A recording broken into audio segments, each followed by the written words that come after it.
The qualification process for the Olympic Games, I would lie if I wouldn't say it was really difficult. It was difficult because due to the international pandemic that was going on, everything changed. Everything got put on hold for a whole year, and then we were pretty much just sitting around waiting for World Skate, which is the federation that organizes all of this, to tell us what's next, how many qualifiers are we going to have, where we're going to go, what are we going to do. And they really didn't know. They didn't have a plan because, I mean, no one knew what was going to happen and no one knew what was going to be possible. And so we didn't know either. But of course, it's a little bit difficult as like an athlete to be always ready. It's like you don't know when you're going to skate again. You don't know when you're going to travel again. So you kind of like have to be ready all the time, but then you also want to take time to chill. So it was kind of like a little bit of a different situation.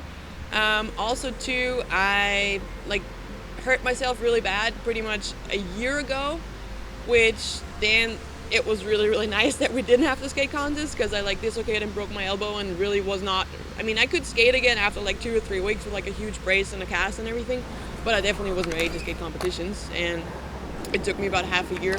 So that all kind of like fell into place and worked out pretty nicely for me because I had time to recover and I just really like focused on that and didn't have to worry about like skating while I was still half hurt, and you know that's never really good. And then I guess in December they told us they weren't gonna do the next qualifiers in March in China, where I was like, oh my god, please no. Like China is like a difficult country to travel and to deal with to begin with, and then during the pandemic it was gonna be like, no, I really don't want to go there. So luckily that never happened, and then finally they told us, yeah, okay, we're gonna do 2 more stops, the Dew Tour in Des Moines, Iowa, and then the World Championships in Rome. And that worked out pretty well. They were like back-to-back events. It was a little stressful, but at least we got it all done, and now I made it. So everything worked out and it's good. When it comes to my expectations for the Olympic Games, I've learned a long time ago that there are so many factors that your like outcome depends on. That's not just you. For example, weather, the course, judging, that's the most important one, that my expectations usually only like revolve around myself because I have control over myself but not over the rest. For me, what I feel like ever since the Olympics and World Skate, the federation got involved, the judging really tends to only like the big section is what they call it. They don't really care about technical tricks anymore. That's what I like to do. And I've told myself a long time ago, I'm not going to change my skating and also change what actually got me to that spot in the first place because some judges don't like it as much. Like, I'm doing this for myself, and I'm going to try and land my tricks. And that's my goal. Obviously, every course is different. Sometimes you like the course, sometimes you don't like the course. We will just have to wait and see. Like, from the pictures, it's just huge. And obviously, when you only have a picture, it's always really, really difficult to really like kind of like guesstimate what you're gonna do because sometimes there's not enough space or you know the angle's wrong, and you always just have to go there. Of course, when you see it, you're gonna have like a plan in your head just a little bit. It's like, all right, maybe I can do this trick there and I can do that trick there.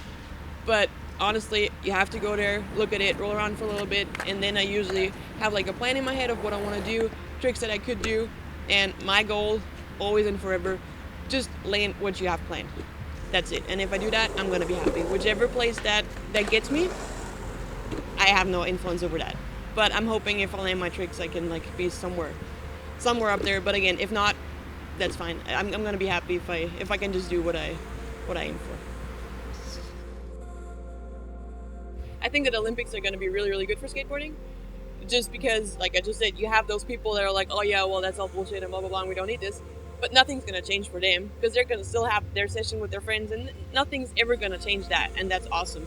But I do think that maybe now people in the government or in like countries where skateboarding is really pretty much non-existent, now they will have to realize that, hey, this is not just a toy, like you've said for years and years and years.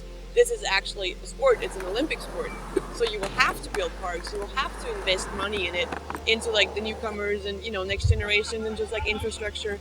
And also I think that the general public is maybe going to look at it differently because there's always going to be that stereotype that skateboarding and skateboarders are just like, you know, beer drinking idiots that just break stuff and, you know, just, but that's not the case. Obviously there are people like that and that's just how it is. Yeah, but that's how it is with every sport and every society, and there's nothing wrong with it, but that's not just what skateboarding is. There are definitely a lot of people who do this professionally and who put a lot of time and effort in it. And I think those people should get support. And I think everybody should be able to do it without getting looked at like, oh, you're a weirdo. And I think that's the main thing that's going to change, and that's what I hope is going to change. And I think that's definitely positive.